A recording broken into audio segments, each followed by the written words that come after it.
It's not every day you see a big angry tree man walking through the desert on his way to bury a bunch of mummies, but Big Daddy Durthu is on the warpath, as are the dancers of the Trickster's Wood. I think this opening shot perfectly encapsulates why we like Warhammer. What other game can you see stuff like this, man? Oh my god, it is so good. So I'm playing against Onjage again today. Eldest of Ancients is my lord. He received about 900 more health in this patch. Have a little bit of skirmish power here, but we're mostly focusing on melee prowess and bonus versus large with some wild riders out on the flanks. Wood Elves made out like bandits in this patch, actually, and I'm very excited to try out the new Way Watchers. Haven't really gotten a chance to use them too much in 1v1s yet, but we'll be doing that soon. 2 Azrai Spear War Dancers, born to hunt monsters with their speed, AP, and bonus versus large in my back lines. 3 Eternal Guard with silver chevrons to keep their leadership and melee defense nice and high. Unit of Wildwood Rangers, and a unit of regular War Dancers for some extra punching power in that melee fight, and 2 Starfire Shaft Glade Guard for their skirmishing potential. Great for taking down constructs, enemy archers, or Tomb Kings themselves with their inherent weakness to fire damage. Onjage has brought Cetra the Imperishable to the field on his iconic Chariot of the Gods. Incredibly beefy stat line, but very expensive to field. 3 units of Necropolis Knights for that mobility and shock power, one of them with halberds, 2 of them the regular variant. And the Chosen of the Gods, a unit I'm sure most of you have been seeing a lot in videos and in game over the last several days. We'll be giving him some nice range firepower. So a bunch of stags skirting around the edges of the map for right now, and thankfully they're real fast. If you keep them moving, you can dodge most incoming fire from the Ushabti, make them waste a bit of ammunition early on.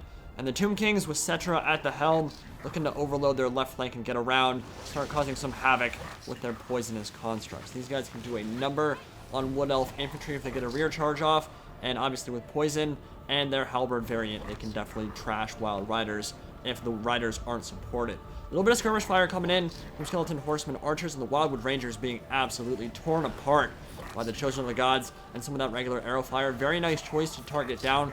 Most expensive infantry unit on the field for the Wood Elves, at least in terms of a mainline infantry. We're not going to be trying to throw our Azrai Spear War Dancers into the main fight if we can. We really need them out on the flanks to protect us from the rear charges that will probably be trying to come in from those Necropolis Knights. And I want to just get into melee as soon as possible. Now, right here, we have a great opportunity to show off some Azrai aggression. If we're fast, we can isolate these 2 units with our 3. That isn't the halberd variant of the Knights. So if the Wild Riders and Azrai Spear War Dancers work together, they can overwhelm them while the dual-wield Dancers deal with the infantry. And in the back, debuff going down on the Wild Riders, and the Necropolis Knights pushing up, trying to rethink, because I'm not sure they're going to want to go into melee with Azrai Spear War Dancers so close by. Cetra can probably get away with charging in there, but on this side, the Skeleton Spearmen are going to absolutely melt to War Dancers in melee, and with the Wild Riders and the Spear War Dancers working together, they should be able to deal with the Necropolis Knights. Now, the Nehekaran Warriors almost routing, or crumbling at least, right off the charge from those Eternal Guard with chevrons. They have much better stats if you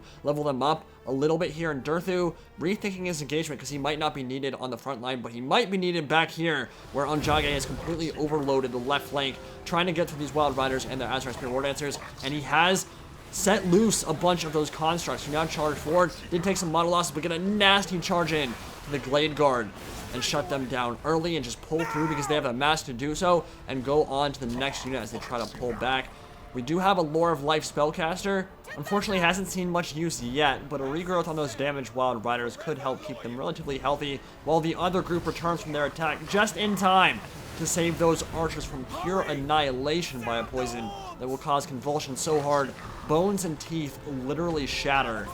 This Wild Rider not looking so good, but a spell from the Lore of Life spellcaster could help out a lot, and Durthu's tendrils reaching out and clawing through some of those serpents.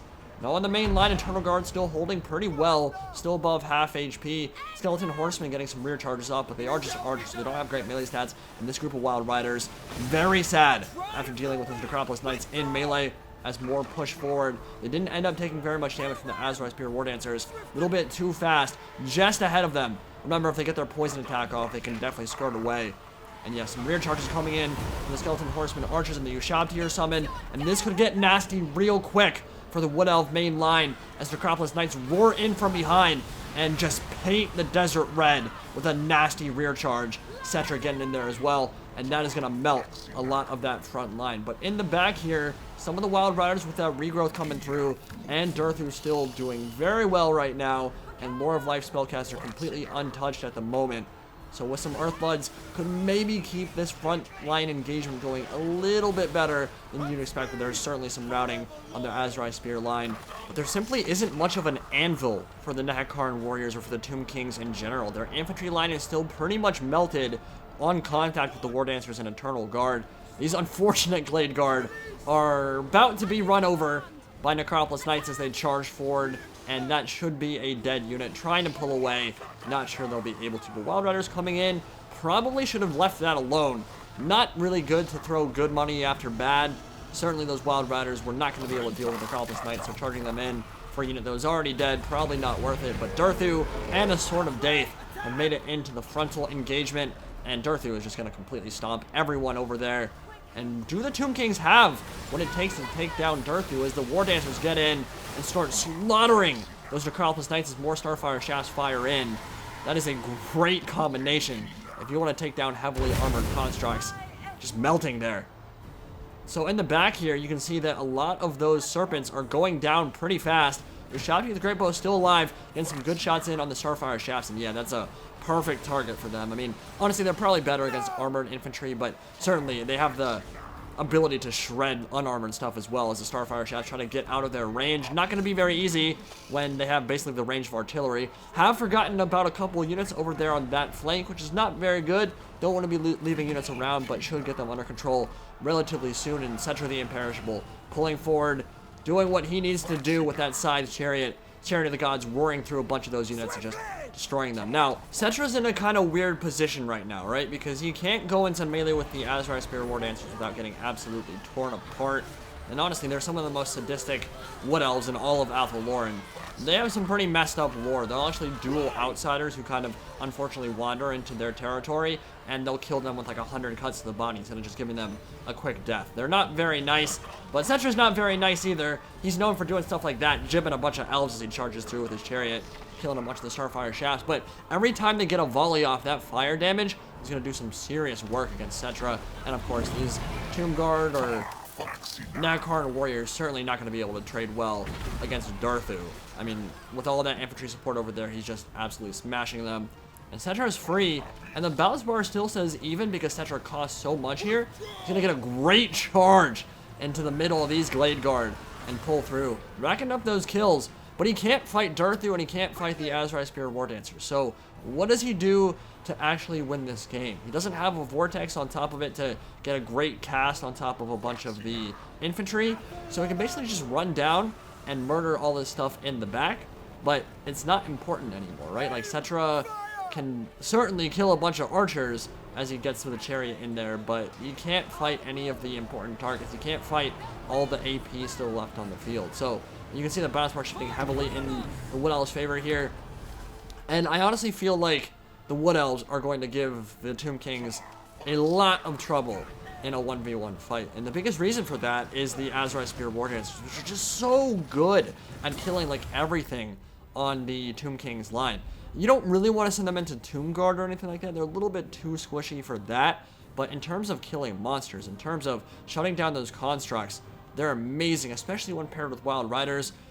Even against something like Necropolis Knights with Halberds, you've got more than enough staying power and mobility there to shut down any monster that tries to get through the back lines. And that goes for Khemri and War Sphinxes and stuff as well. And honestly, I feel like what I should have done there, I brought a Lore of Life spellcaster to help support Durthu and make sure he didn't die with Regrowth and Earthblood, but I didn't get a ton of use out of it because Durthu didn't take very much damage. I think one of the best Lore of Magics you can possibly use with the Wood Elves, especially against Tomb Kings, is Lore of Shadows. Melkoth's Mystifying Miasma is incredibly good because what happens is any construct that decides to charge through the main line will get into the back, and then you just Melkoth it, slow it down, shoot it to pieces with the Starfire Shafts, and then chase after it with the Azrai Spear War Dancers. And it's just gonna melt.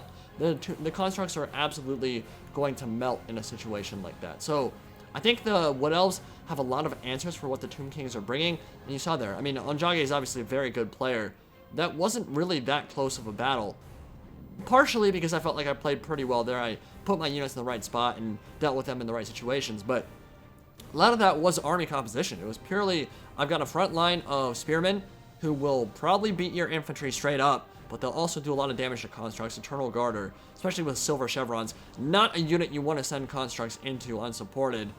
The War Dancers are certainly going to beat up Tomb Guard and Nagcaran warriors without much trouble, and Wild Riders have the ability to tie down stuff for sure, completely surround them with their frenzy and their high melee attack. They're going to be good for dealing with constructs as well, and just kind of shutting down their mobility. And yeah, I mean, there are a lot of units on the Wood Elf roster right now that are very, very good against the Tomb King. So of all the factions in the game that I can think of that the Tomb Kings might have trouble with, I think the Wood Elves are certainly going to be up there on that list. Maybe not the top one. Dwarfs, I think we've already seen, can give the Tomb King some fits as well. But yeah, it's an interesting matchup for sure. I'll be very curious to see if people can come up with some good builds that will counter what the Wood Elves can field. But there's an element there that we didn't even discuss in this battle, and that probably wouldn't be great against Tomb Kings simply because they have some really cheap mobile stuff like Carrion, like the Skeleton Horseman. But Way Watchers could, in some situations, I think, be very good. I mean, if you go Prey of Anathrama and just net a construct, the Camarine War Sphinx or Necrosphinx or whatever, just completely prevent it from moving, 2 Way Watchers will murder it in seconds. So I think Way Watchers could be a very interesting choice in this matchup as well. But anyway, hope you guys enjoyed this game. I think I'll be getting some more games with Onjage and some of the other good players that I've been playing with recently and trying to get those up. By the time you guys see this, I will be on business, but I will be returning soon, and so there will be more campaign and multiplayer on the way. Hope you guys enjoyed. See you next time. Indie Pride, signing out for now.